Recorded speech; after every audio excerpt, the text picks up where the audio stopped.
तुकाराम सद्गुरु गंगागिरी जी महाराज की जय। सद्गुरु श्री नारायण गिरी जी महाराज, माऊली ज्ञानेश्वर महाराज, जगद्गुरु श्री संत तुकाराम महाराज, योगीराज चांगदेव महाराज की जय। सब संतन की जय। गंगा गोदावरी मैया की जय। पंढरीनाथ भगवान की जय। वासांशी जीर्णानि यथा विहाय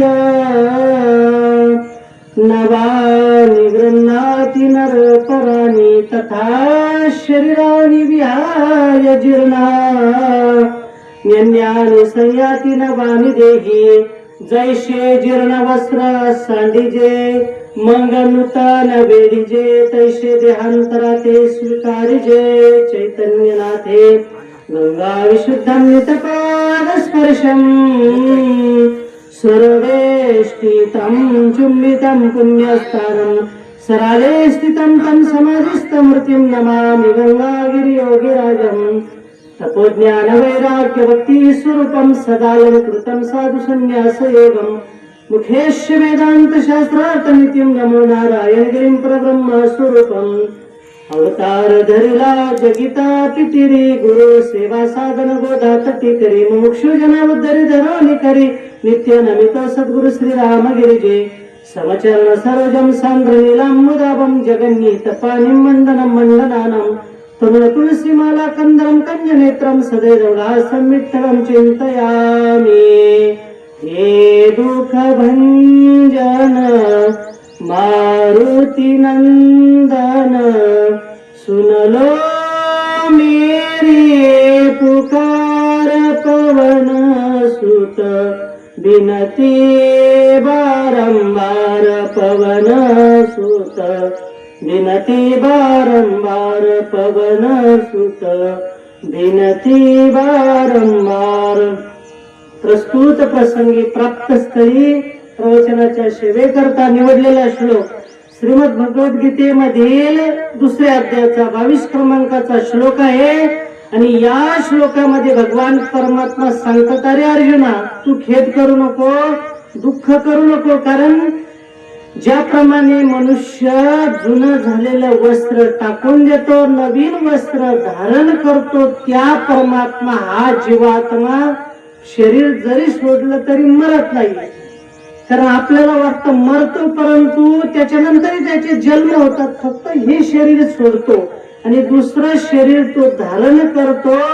म्हणून हे अर्जुना, त्याकरता आणि आत्मा अविनाशी आहे, सच्चिदानंद स्वरूप आहे, भगवंताचं स्वरूप असल्यामुळे तो अविनाशी आहे, असा या श्लोकाचा सरळ सरळ भावार्थ आहे। प्रवचनाच्या सेवेला सुरुवात करण्यापूर्वी 2 शब्दाचा परिहार देणं आवश्यक आहे। सद्गुरु योगीराज गंगागिरी महाराजांच्या कृपेने, ब्रह्मलीन सद्गुरु श्री नारायणगिरी महाराजांच्या कृपाशीर्वादाने, तसे श्री क्षेत्र सरला बेटाचे हिंदू धर्म रक्षक परमपूज्य गुरुवर्य रामगिरीजी महाराज यांच्या अनंत आशीर्वादाने आज ज्यांचा 10 क्रियाविधी आपल्यातून जाऊन ज्यांना 10 दिवस पूर्ण झाले, कैलासवासी बाळकू गोपीनाथ पेंढारे मिस्त्री, आणि तरी त्यांच्या जीवात्म्याला शांती लाभो, त्यांची सद्गती हो, हीच भगवंताच्या चरणी सद्गुरूंच्या चरणी प्रार्थना। त्यांचा शोकाकुल परिवार श्रीमती शोभा बाळकू पेंढारे पत्नी आहेत, समाधान बाळकू पेंढारे चिरंजीव आहेत, सुमन रमेश वागचौरे कन्या आहेत, अशोक रघुनाथ पेंढारे पुतणे आहेत, सौभाग्यवती शीतल रणजित राजगुरू कन्या आहेत, गणेश भाऊसाहेब पेंढारे बंधू आहेत, श्री योगेश दगू पेंढारे पुतणे आहेत, समस्त पेंढारे परिवार, त्यांच्यावर प्रेम करणारे सगळे सोयरे आप्तेष्ट गणगोत आणि या प्रवचनाचं नियोजन करणारे आपले रतन मिस्त्री गोंडेगावकर असतील, त्यांनाही धन्यवाद। आपले गोरखांना या ठिकाणी उपस्थित आपले सर्व आणि बाप्तरेकर मंडळी असतील, सर्वांना या ठिकाणी धन्यवाद। ज्यांचं साऊंड सिस्टीम त्यांनाही धन्यवाद। आपले जोरवे जे टीव्ही आणि संस्कार न्यूज जोरवेकर त्यांनाही धन्यवाद। बघा, प्रत्येकाला जाणं एक दिवस निश्चित आहे, मृत्यू हा निश्चित आहे, मृत्यू हा अटल आहे, प्रत्येकाला जाणं आहे, प्रत्येकाचा 10 क्रियाविधी होणार आहे, प्रत्येकाचा 13वा वर्ष श्राद्ध हे होणारच आहे। आणि दशक्रिया विधीचा नियम आहे. त्या दिवशी काक स्पर्श झाल्यानंतर तो जीवात्मा येत असतो. गरुड पुराणा अंतर्गत तो जीवात्मा त्या पिंडाला स्पर्श करतो. त्याची ऊर्ध्वगती असो अधोगती असो कर्मानुसार त्याची गती होत असते. परंतु शास्त्र सांगतं एक दिवस जाणं हे निश्चित आहे. परंतु या मनुष्य जन्माचं कर्तव्य काय आहे, या मनुष्य जन्माची सार्थकता काय आहे, हे मनुष्य जीवन कसं धन्य होईल, हे मनुष्य जीवन आणि आपण या जन्माला आलो याची सार्थकता कशाने होईल ते अगोदर सर्वात महत्वाचं आहे.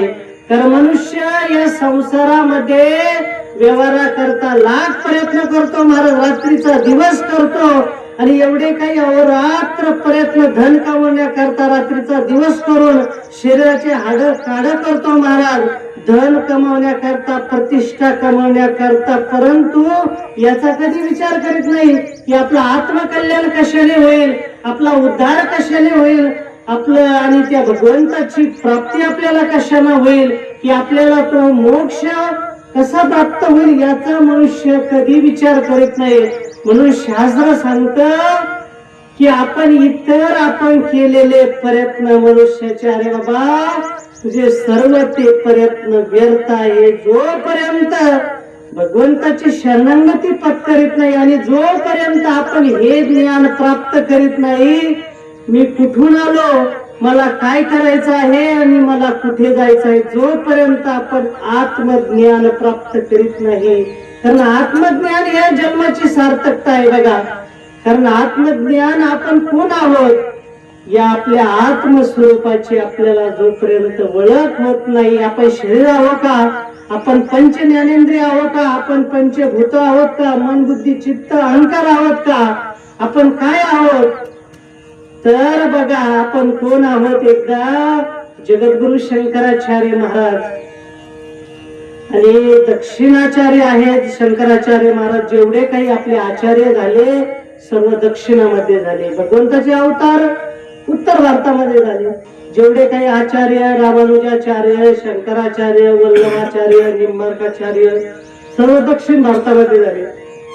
शंकराचार्य महाराज शंकरम शंकराचार्य केशवम बादरायणम सूत्रभाष्य करता वंदे भगवंतो पुन्हा पुन्हा भगवंताचे भगवान शिवाचा अवतार आहेत महाराज.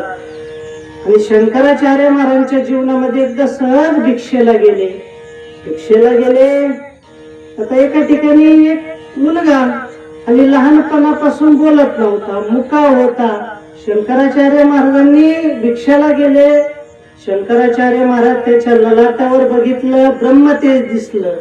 कारण ज्या अर्थी ललाटावर ब्रह्मतेज आहे हा ब्रह्मज्ञानी होईल. कारण तसं ब्रह्मतेज असू शकत नाही, कोणाच्याही कपाळावर ब्रह्मतेज राहत नाही. जो ब्रह्मज्ञानी मागच्या जन्मजन्मीची ज्याची साधना आहे, भजन आहे, तपश्चर्या आहे, त्याच्या ललाटावर ते तेज असतं. आणि हा मुलगा लहानपणापासून बोलत नव्हता. घरच्यांना वाटलं मुका आहे आणि एकतर आपल्या काही कामाचा नाही, संसाराच्या कामाचा नाही. आपण जोपर्यंत आहोत तोपर्यंत आपण सांभाळ करू, नंतर याला कोण सांभाळेल, याला काय. आणि त्या माता पित्याने शंकराचार्य महाराज म्हणाले, ती माता भिक्षा घेऊन आली आणि शंकराचार्य म्हणाले, माते मला भिक्षा नको आहे, मला तो मुलगा द्या. आता घरच्यांनी विचार केला, बरं आपलं तर कामाचा नाही, जाऊ द्या म्हणले, देऊन टाका शंकराचार्य महाराजांना. आणि त्यावेळेस शंकराचार्य महाराजांनी त्याला प्रश्न विचारला. घरचे त्याला आज्ञेने समजत होते, मुका समजत होते, परंतु आज्ञेने तो नव्हता, मुका तो नव्हता. त्यावेळेस तो बोलायला लागला. शंकराचार्य महाराज म्हणाले, तस्त्वं शिशो कस्य कुतोऽसि गन्ताम् किन्नामते त्वं कुतागतोऽसि. हे शिशु, हे बालक, अरे बाबा तू कोण आहेस, तू कुठून आलास, तुला कुठे जायचं आहे. आणि त्यावेळेस ते लहान बालक बोलायला लागलं महाराज. ते म्हणायला लागलं, नाहं मनुष्यो न च देव यक्षो न ब्राह्मण क्षत्रिय वैश्य शूद्र न ब्रह्मचारी न गृही वनस्तो भिक्षुर्न चहम निज बोध रूपा. ते बालक म्हणायला लागलं, नाहम मनुष्य, मी मनुष्य नाही. नाहम मनुष्य नच देव, मी देव नाही, मी यक्ष नाही, मी ब्राह्मण नाही, मी क्षत्रिय नाही, मी वैश्य नाही, मी शूद्र नाही. अरे बाबा तू जर कोणी नाही, भिक्षुक नाही, मग तू कोण आहे? त्यानं सांगितलं चिदानंद रूप शिवोहम शिवोहम, मी आणि मी आत्मा आहे, मी ते ब्रह्म आहे. मी मन नाही. मनोबुद्धी अहंकार चित्तारी नाहम नचे स्तोत्र जिव्हे नचे घ्राण नेत्रे नचे योम भूमिर तेजो न वायू चिदानंद रूप शिवोम शिवोम. मी मन नाही, मी बुद्धी नाही, मी चित्त नाही, मी अहंकार नाही, मी पंच ज्ञानेंद्रिय काहीच नाही, आणि मी चिदानंद रूप शिवोहम शिवोहम. तो पुत्र बोलायला लागला की मला पाप नाही, पुण्य नाही, आणि माझं ते स्वरूप आहे. बघा, कारण जो ज्ञानी असतो, घरच्यांना आश्चर्य वाटलं, इतक्या दिवस हा मुलगा बोलत नव्हता, आता हा मुलगा बोलायला लागला, म्हणजे हा अज्ञानी नाही, हा जन्मताच ज्ञानी आहे. जसं माऊली ज्ञानेश्वर महाराज उपतताची ज्ञानी हे वर्म जाणून आले लोटांगणी चांगदेव. बघा, 1400 वर्षाचे चांगदेव महाराज, आणि त्या माऊलींना ज्यांचं 15-16 वर्षाचं वय आहे, 1400 वर्षाचे चांगदेव महाराज ज्या माऊलींना लोटांगण घेतात, कारण हे महापुरुष जन्मताच ज्ञानी आहे, उपजताच ज्ञानी आहे. म्हणून हे ज्ञान आपल्याला प्राप्त करायचं आहे की मी कोण आहे, मी कोण आहे, मी कुठून आलो, आणि माझं ध्येय काय आहे, माझं कर्तव्य काय आहे, हे ज्ञान आपल्याला प्राप्त करायचं आहे. की जे ज्ञान प्राप्त केल्यानंतर आपल्याला या जगामध्ये कोणतंच ज्ञान प्राप्त करण्याची गरज नाही.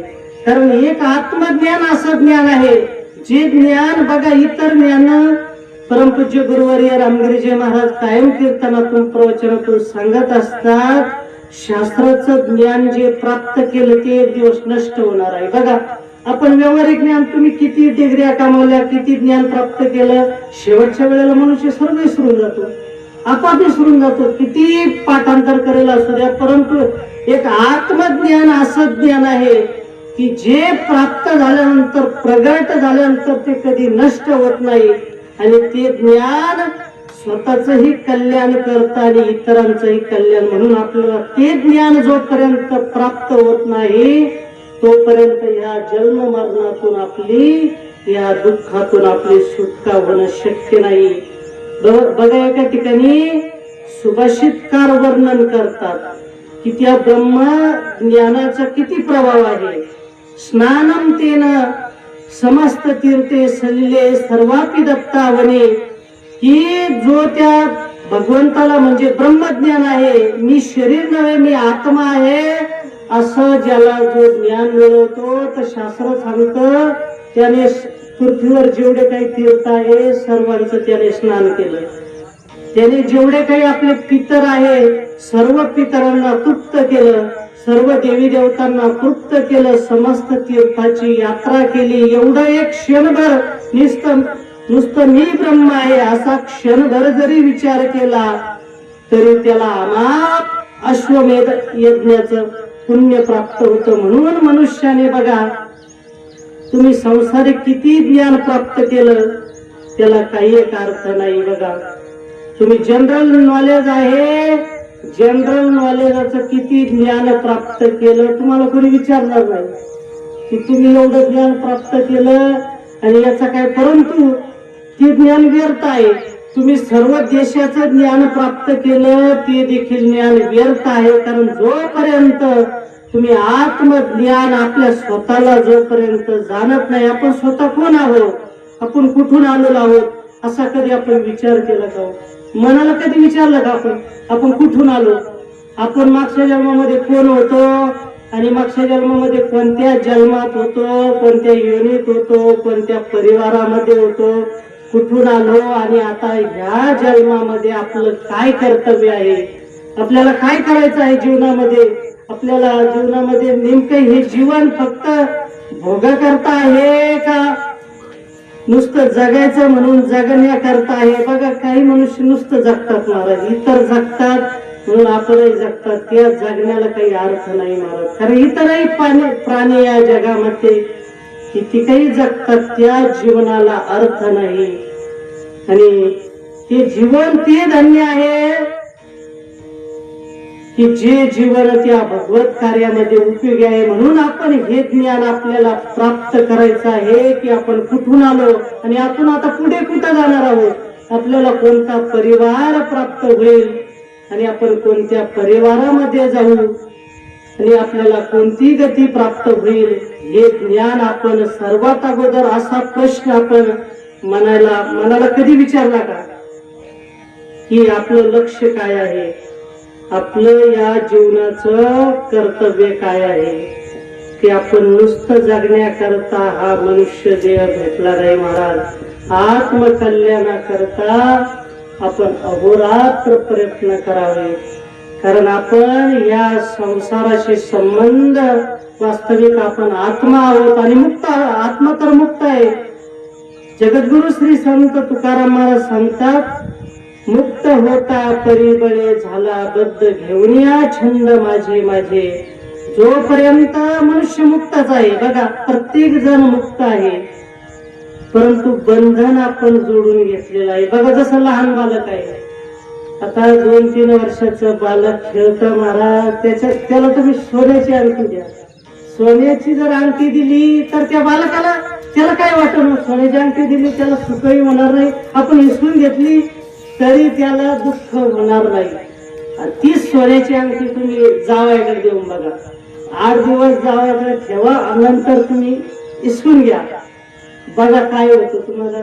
त्याच्यानंतर कळलं, मग जावयाकडे हिसकून घेतल्यानंतर त्याचा परिणाम काय होतो नंतर कळलं तुम्हाला.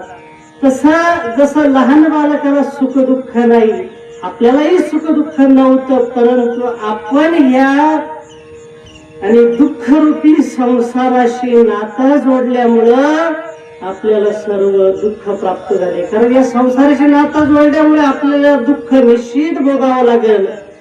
कारण बघा, आपण चांगला जर सूक्ष्म विचार केला तर बघा, या जगामध्ये दररोज किती लोक मारतात, किती काही मारतात, लाखोने मारतात. दररोज ऍक्सिडेंट चालू आहे, किती चालू आहे, आपल्याला त्याचं काही सुख दुःख होत का.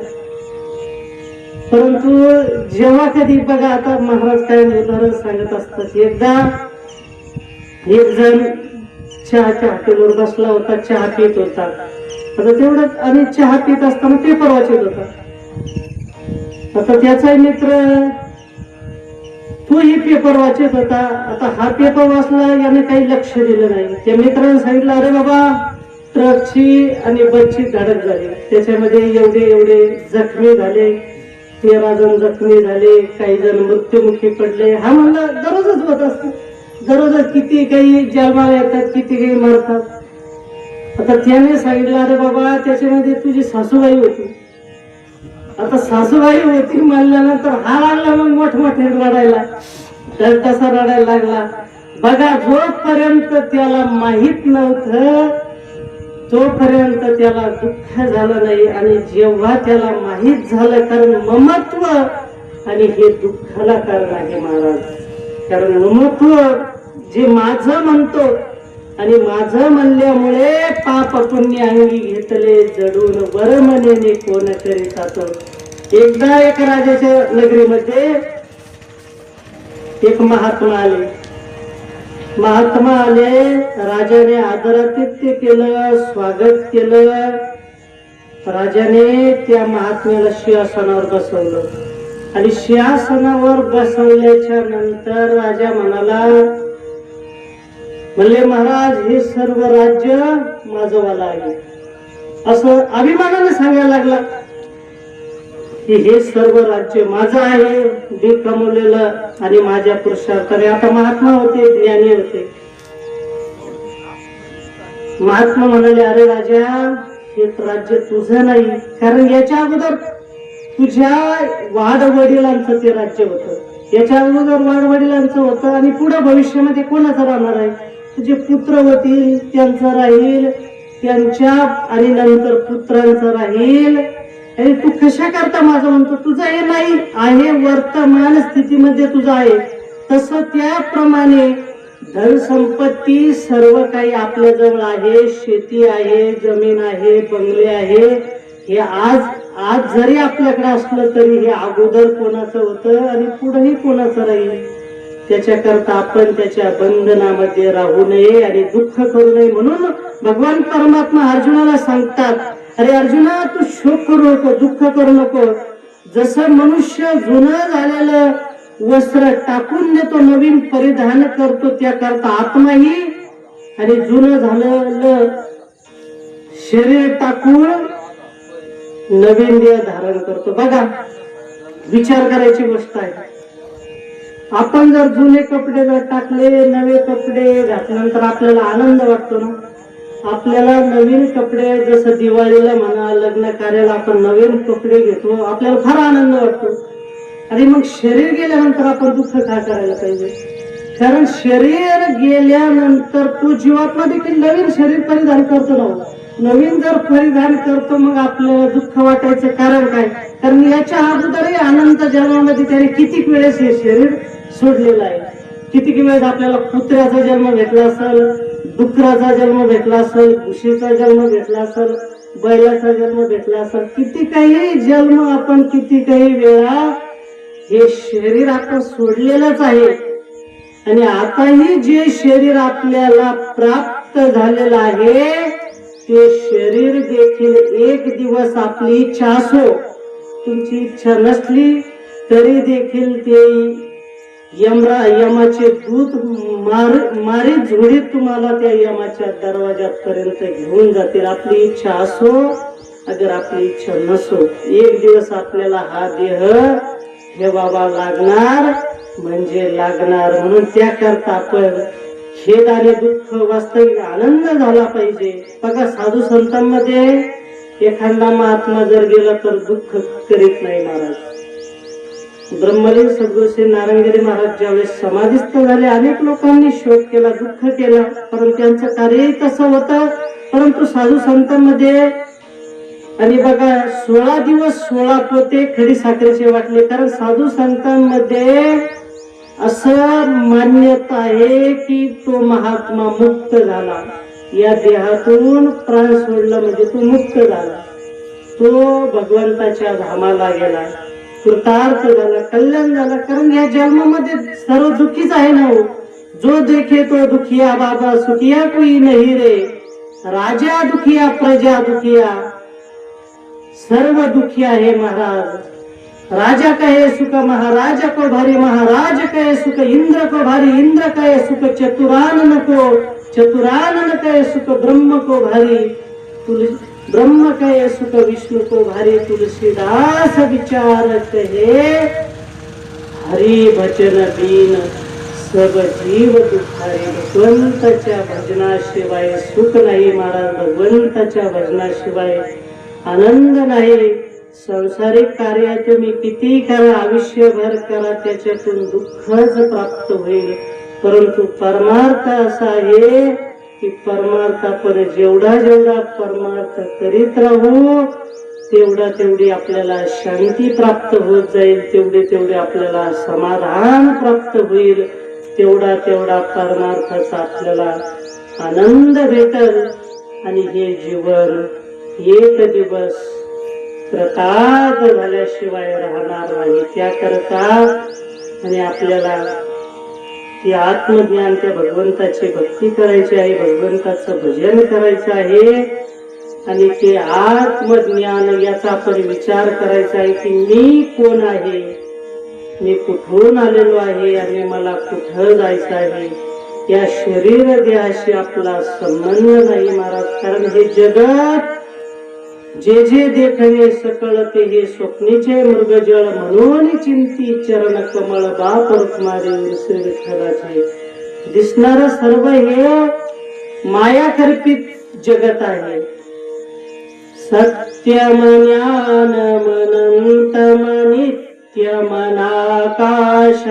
परमाकाशं माया कल्पित नानाकारमनाकारं भुवनाकारं स्मायानाथमनाथं प्रणमत गोविन्दं परमानन्दम् स्मायानाथमनाथं प्रणमत गोविन्दं परमानन्दम्. आनंदम परमानंदम.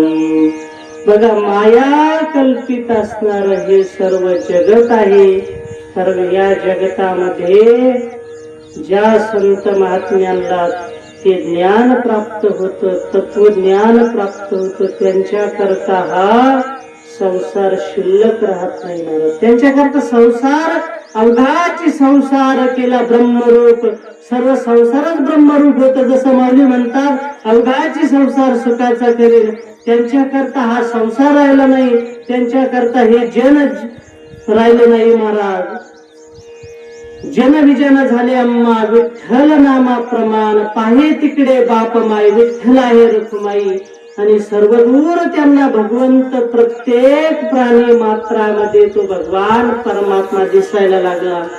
परंतु हे तत्वज्ञान प्राप्त होणं एवढे काही सोपी गोष्ट नाही. त्याकरता प्रयत्न. बघा, ज्ञान आहे, ज्ञान प्रत्येकाकडे राहू शकत नाही. जसं बघा महाराज उदाहरण सांगतात, जसं वाघीण आहे. आता वाघिणीचं दूध एकतर कोणी धरू शकत नाही, आणि जर वाघिणीचं दूध धरलं ते इतर पात्रात राहत नाही, त्याला सुवर्ण पात्र पाहिजे. इतर पात्राला ते एका क्षणात ते फोडून टाकतं. ते सुवर्णाच्या पात्रावर आता त्या वाघिणीपर्यंत दूध काढायला गेलं तर जिवंत राहील का? तो जिवंत राहणारच नाही. म्हणजे शास्त्र असं सांगतं की वाघिणीचं दूध आहे, इतर पात्रात राहू शकत नाही, ते फक्त सुवर्णाच्या पात्रात राहू शकतं. तसं ज्ञान आहे.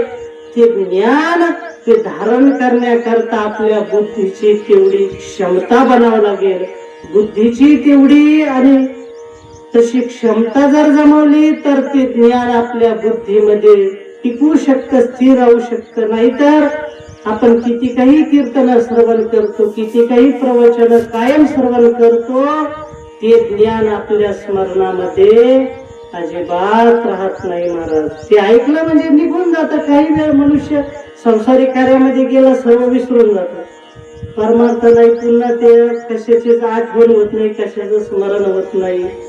कारण त्याला ते ज्ञान आणि राहण्याकरता त्याला कायम निधी ध्यास लागतो, कायम त्या भगवंताचं ध्यान लागतं. म्हणून हे जगत मी कोण आहे याचा विचार करावा. जगत खरंच सत्य आहे का? या जगतामध्ये सत्य काय आहे त्याचा विचार करावा. बघा, श्रीमद भागवतामध्ये एक उदाहरण आहे.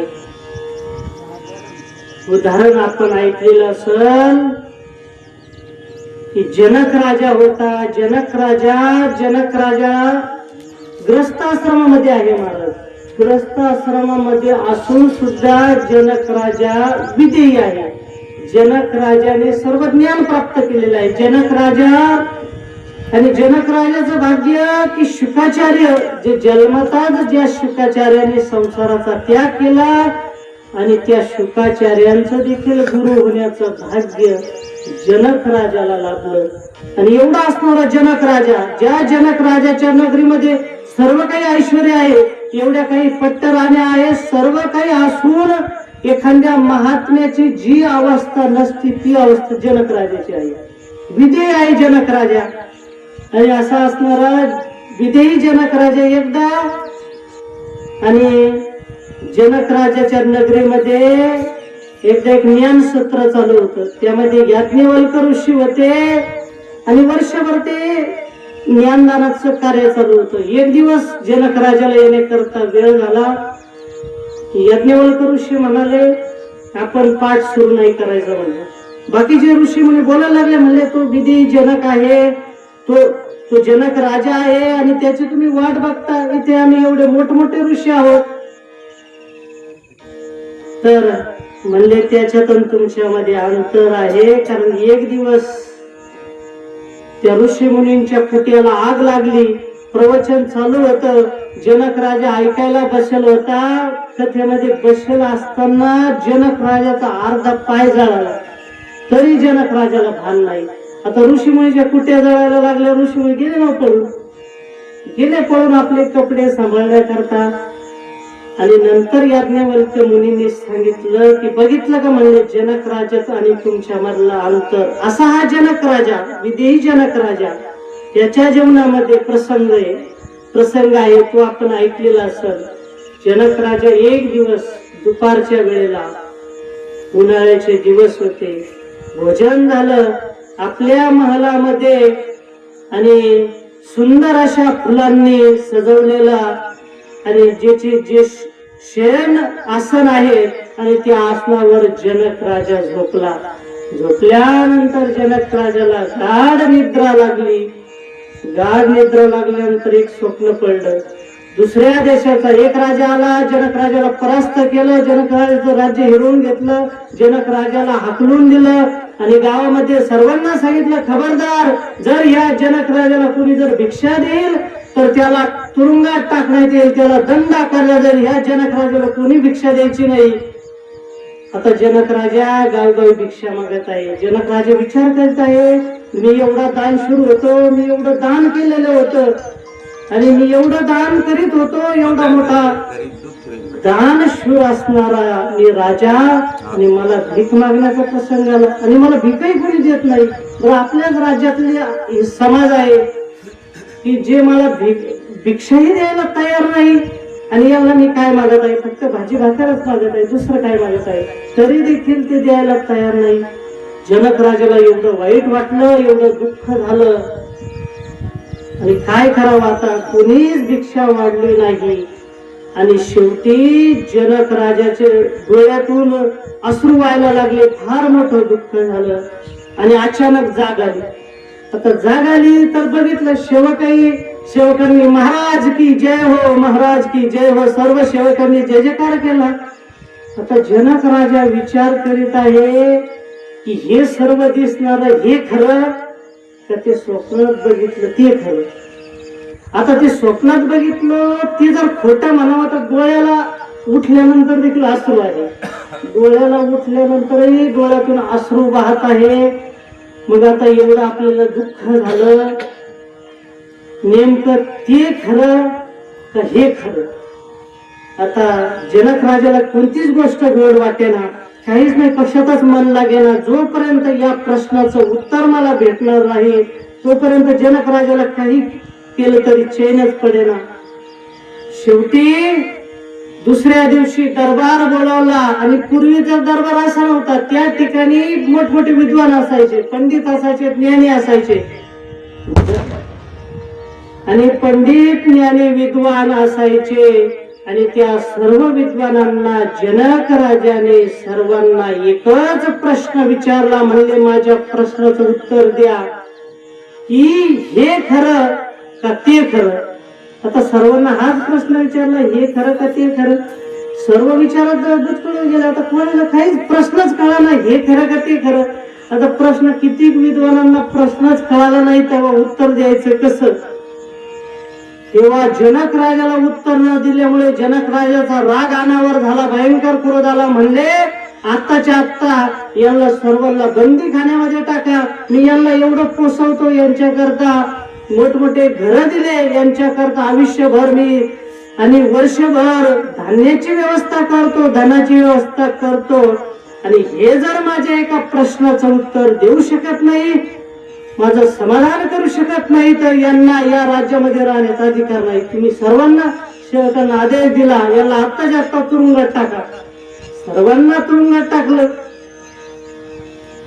आणि आता या प्रश्नाचं उत्तर कोण देईल असा प्रश्न. तर फार अनेक दूर दूर ही चर्चा गेली. महाराज एका गावामध्ये एक अष्टवक्र नावाचे आणि ऋषी होते. आता त्या अष्टवक्र मुनीच्याही पित्याला ह्या जनक राजाने काही प्रश्नाचं उत्तर न दिल्यामुळे बंदी खाण्यात टाकलेलं होतं.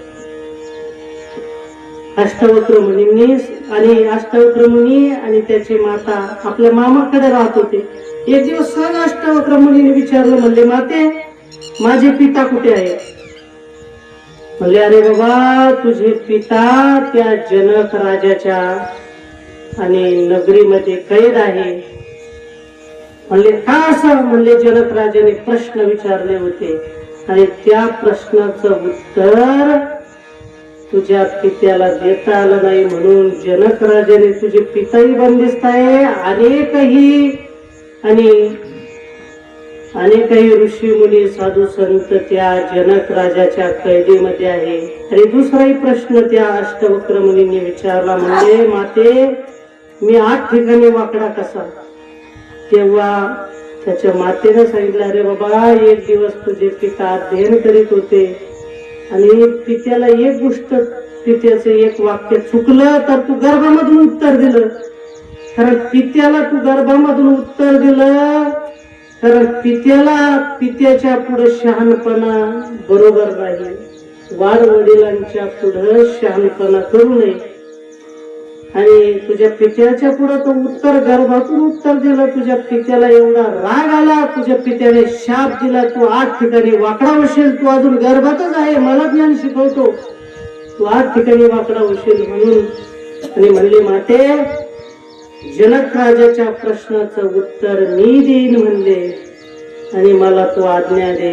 अरे म्हणले, नको बाळा, अरे मला तुझाच आधार आहे. तू जर निघून गेला तर मी कोणाच्या आधारावर जगू? एकतर तुझे पिता बंदी खाण्यामध्ये आहे, तुझा मला आधार आहे. तू जर गेला तर माझं कसं होईल? नाही म्हणले, माते तू काळजी करू नको, मी आपल्या पित्याला सोडवतो. आणि मातेची आज्ञा घेऊन ते अष्टवक्र मुनी जनक राजाच्या सभेमध्ये गेले. त्या ठिकाणी सर्व सभामध्ये जेवढे बसलेले होते सर्व त्या अष्टवक्र मुनींना बघून हसायला लागले. त्यावेळेस अष्टवक्र मुनीला असा क्रोध आला. म्हणले, राजा, मी तुझी कीर्ती फार ऐकलेली होती, मी असं ऐकलेलं होतं, फार मोठा तू राजा आहे, विधेय राजा आहे, परंतु तू राजा, ही तुझी विद्वानांची, मी असं ऐकलं होतं, ही विद्वानांची सभा आहे, परंतु ही विद्वानांची सभा नाही, ही सांबाराची सभा आहे. कारण ज्या अर्थी माझं शरीर त्यांनी 8 ठिकाणी वाकडा बघितला आणि सर्व हसायला लागले, त्या अर्थी हे सर्व चर्माची परीक्षा करणारे हे सर्व चांबार आहे. सर्व त्या सभेमध्ये जेवढे काही बसले होते तेवढे एकदम स्तब्ध झाले. आणि स्तब्ध झाल्याच्या नंतर सर्वांना आश्चर्य वाटलं की हा जनक राजाला आश्चर्य वाटलं, काय हा बालक काय बोलत आहे?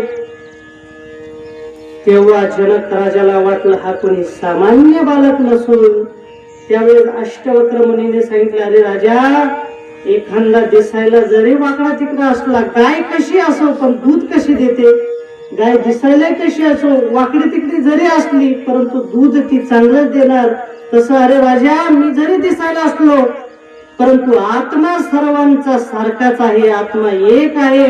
आणि ज्या वेळेस तत्वज्ञानाचे वाक्य अष्टवक्र मुनी बोलायला लागले त्यावेळेस जनकाने प्रश्न केला. म्हणले, महाराज, माझ्या एका प्रश्नाचं उत्तर द्या, हे खरं का ते खरं?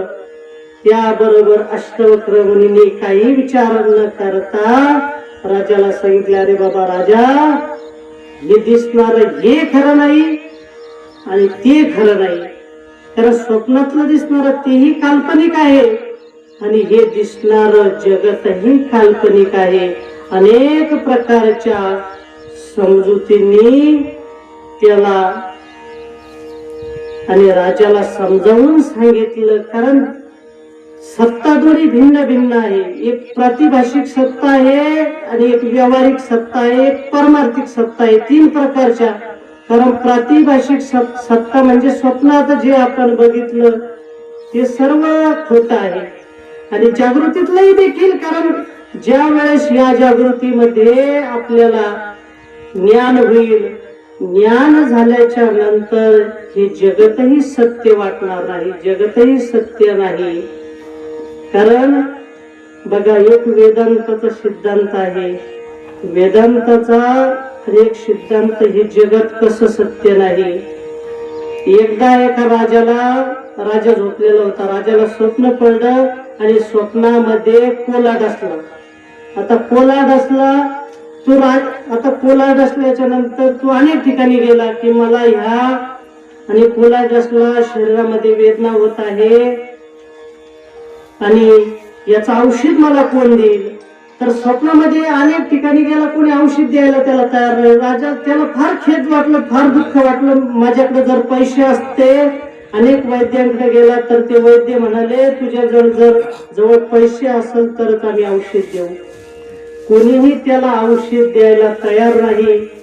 आणि शेवटी एका साधूने औषध दिलं आणि साधूने औषध दिल्याच्या नंतर त्याला तो कोला डसलेला होता आणि त्याच्या वेदना शांत झाल्या.